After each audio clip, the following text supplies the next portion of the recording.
Halo teman-teman, bagaimana kabar kalian? Semoga kalian baik-baik saja ya. Di video kali ini, seperti yang sudah kalian tahu, aku akan melanjutkan part 4 dari anime yang berjudul Kaicho wa Mitsama. Sebelum ke alur cerita animenya, aku mau minta maaf jika terjadi kesalahan di dalam penyebutan nama karakter, tempat, dan sebagainya. Baiklah, daripada menunggu lama, langsung saja yuk kita bahas. Keesokan harinya secara tidak sengaja Usui melihat ibu-ibu yang memungut belanjaannya di jalan. Apelnya berserakan karena kantong yang ia gunakan bolong. Di sini Usui membantu ibu-ibu ini dan mengantarnya pulang ke rumah. Ibu ini juga tahu kalau Usui dari SMA Seika karena seragamnya. Ia juga menceritakan tentang anak gadisnya yang sekolah di SMA Seika. Dan sekarang Usui telah sampai di rumah. Dia melihat tulisan Ayuzawa di depan rumah. Dan ternyata ibu yang dia tolong tadi adalah ibu Misaki. Sampai di rumah, Usui juga memperbaiki lantai rumah mereka yang bolong karena rapuh. Setelah itu mereka juga menyajikan Usui apel berbentuk kelinci. Dan tidak berapa lama Misaki datang. Dia juga melihat lantai rumah mereka yang telah dibetulkan dengan sangat rapi. Dan saat dia membuka pintu dapur, betapa terkejutnya dia melihat Usui yang ada di depannya. Ibunya lantas menceritakan kalau Usui yang telah membantunya tadi di jalan. Misaki lantas menyeret Usui untuk keluar dari rumahnya. Dan hal itu ternyata dilihat oleh Sakura dan Shizuko.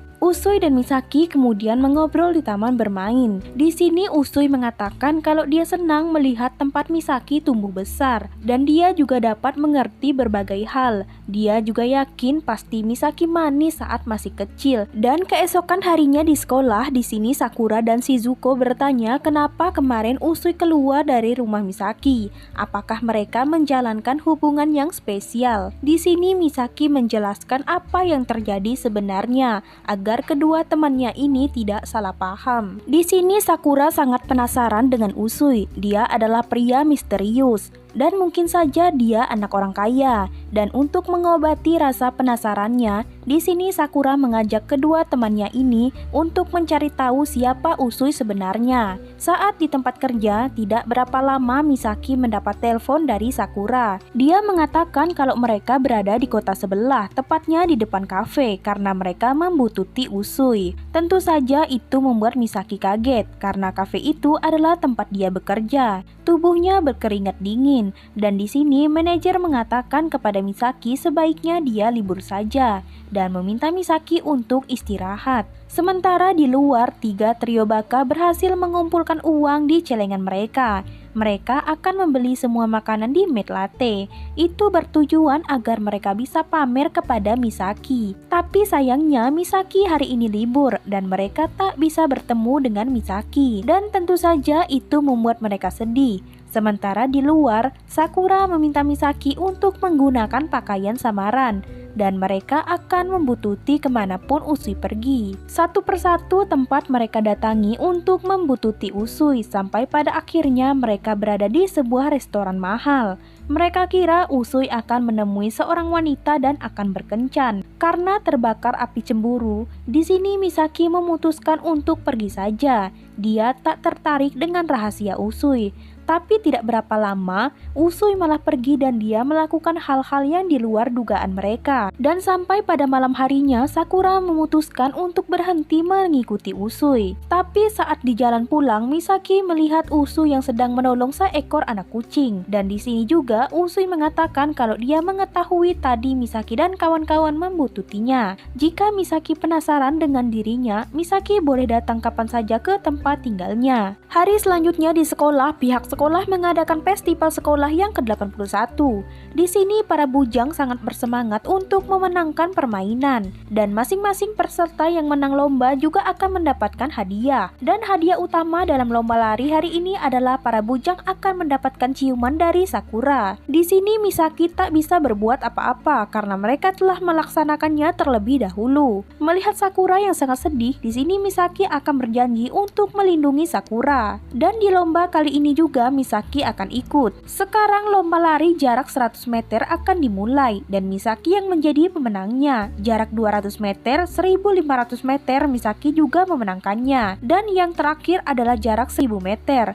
Tapi di sini sepertinya beberapa bujang ini sedang merencanakan sesuatu untuk Misaki. Dan itu didengar oleh Usui. Saat lomba telah dimulai, benar saja seorang bujang ini melakukan sesuatu yang hampir saja membuat Misaki, dan untung saja ada Usui yang menyelamatkannya. Dan lomba ini pun dimenangkan oleh Usui, sementara juara keduanya adalah Misaki. Tapi Usui tak ingin menerima ciuman dari Sakura, dan dia memberi hadiah itu kepada Misaki. Dan Misaki lah yang mendapatkan ciuman dari Sakura. Sementara di tempat lain, 3 trio baka sedang mempersiapkan hadiah untuk Misaki, yaitu baju maid yang telah mereka rancang sendiri. Tapi tidak berapa lama ada seseorang yang datang. Mereka kemudian menyimpan hadiah itu ke suatu tempat. Dan perlombaan selanjutnya adalah mereka akan berlari dan memakai kostum yang secara acak sudah dipersiapkan. Di sini pembawa acara menjelaskan tentang permainan mereka, di mana mereka akan berlari menuju baju kostum dan mengganti kostum mereka di dalam tenda yang sudah disiapkan.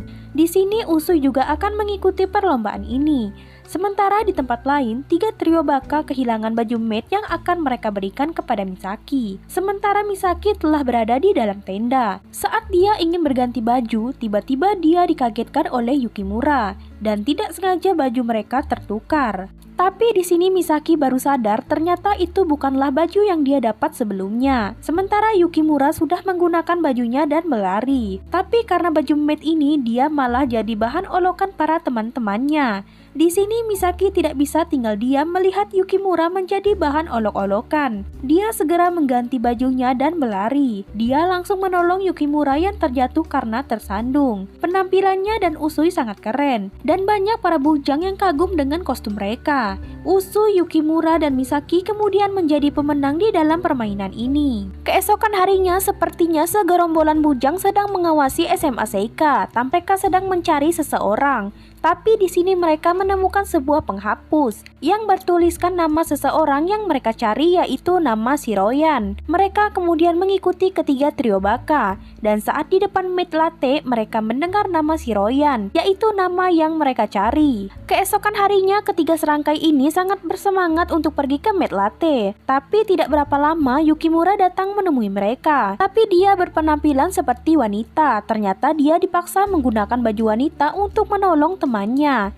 Temannya ini ingin Yukimura berpura-pura menjadi pacarnya. Tapi tidak berapa lama beberapa bujang yang mengenal Shiroyan datang. Dia sangat mengenal Shiroyan karena Shiroyan adalah legenda di SMA Seisen dulunya. Mereka kemudian menculik dan menjadikan Yukimura sebagai tahanan dan meminta Shiroyan untuk menemui mereka. Di sini 3 trio baka, Usui dan Misaki datang menemui mereka dan membebaskan Yukimura. Dan ternyata SMP Seisen adalah tempat Aoi bersekolah juga. Aoi sedikit tahu tentang 3 trio baka ini. Mereka adalah orang terkuat di SMA Seisen dulu. Tapi dilihat dari kelakuan mereka ini, mereka tak seperti seseorang yang menyeramkan. Sekarang mereka akan menuju ke markas di mana Yukimura ditahan. Di sini Yukimura juga diikat, tapi kemudian dia dilepaskan lagi. Yukimura ingin menjelaskan kesalahpahaman ini, tetapi gagal. Sementara di sini Aoi mengatakan mengapa mereka tak meminta bantuan polisi saja. Tapi di sini Shiroyan mengatakan kalau masalah ini biar mereka yang akan menyelesaikannya. Dan di sini tidak hanya 3 trio baka saja yang akan membebaskan Yukimura. Teman-temannya yang lain juga akan membantu dalam membebaskan Yukimura. Dan di sini mereka telah sampai ke markas bujang yang menyekap Yukimura. Mereka berpakaian seperti gangster, tapi tingkah mereka sungguh bertolak belakang. Tapi di sini bujang tampan ini mulai menyerang Shiroyan. Shiroyan kemudian menghajar balik. Ternyata dia ini sudah tobat, tetapi dia masih ingat caranya berkelahi. Dan sekarang mereka berbaikan atas apa yang terjadi di masa lalu. Nah teman-teman, itu tadi adalah part 4 dari anime yang berjudul Kaichou wa Mitsama. Untuk part 5-nya akan menyusul ya. Untuk mengakhiri video ini, tidak bosan-bosannya saya meminta maaf jika terjadi kesalahan di dalam penyebutan nama karakter, tempat, dan sebagainya. Tapi semoga kalian suka dengan alur cerita ini. Sampai jumpa di part 5 selanjutnya. Bye-bye.